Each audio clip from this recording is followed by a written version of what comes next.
စာလံ90တကိုးကြီးသောဘုရားသခင်တည်းဟူသောထာဝရဘုရားသည်ပြားရိပ်ပေးတော်မူ၏နေထွက်ရာမှသည်နေဝင်ရာတိုင်အောင်မြေကြီးကိုခေါ်တော်မူ၏တရေတင့်တယ်ခြင်းပြည့်စုံရာစီယုံတောင်ပေါ်မှာဘုရားသခင်ရောင်ကြီးတော်သည်ထွန်းပ၏ငါတို့၏ဘုရားသခင်ကြွလာတော်မူ၏တိတ်ဆိတ်စွာနေတော်မူ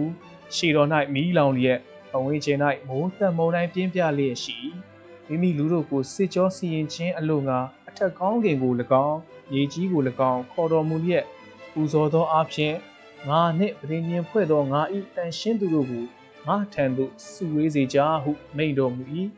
ဘုရားသခင်သည်ကိုယ်တော်တိုင်တရားဆုံးဖြတ်တော်မူသည်ဖြစ်၍ဖြောင့်မတ်တော်မူခြင်းအကြောင်းကိုကောင်းကင်သို့ထင်ရှားစွာပြကြလိမ့်မည်ငါ၏လူများတို့နားထောင်ကြငါပြောမည်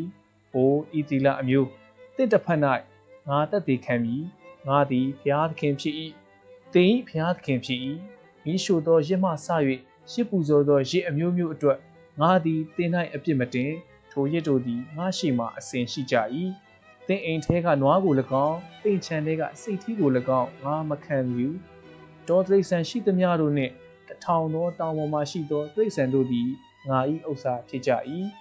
တောင်ပေါ်မှနေတတ်သောငှက်အပေါင်းတို့ကိုငါသိ၏တောသားရဲတို့သည်ငါ၌ရှိကြ၏ငါသည်ငမွတ်လျင်သင်ကိုမပြောလောကဓာတ်နှင့်လောကဥစ္စာသည်ငါ၏ဥစ္စာဖြစ်၏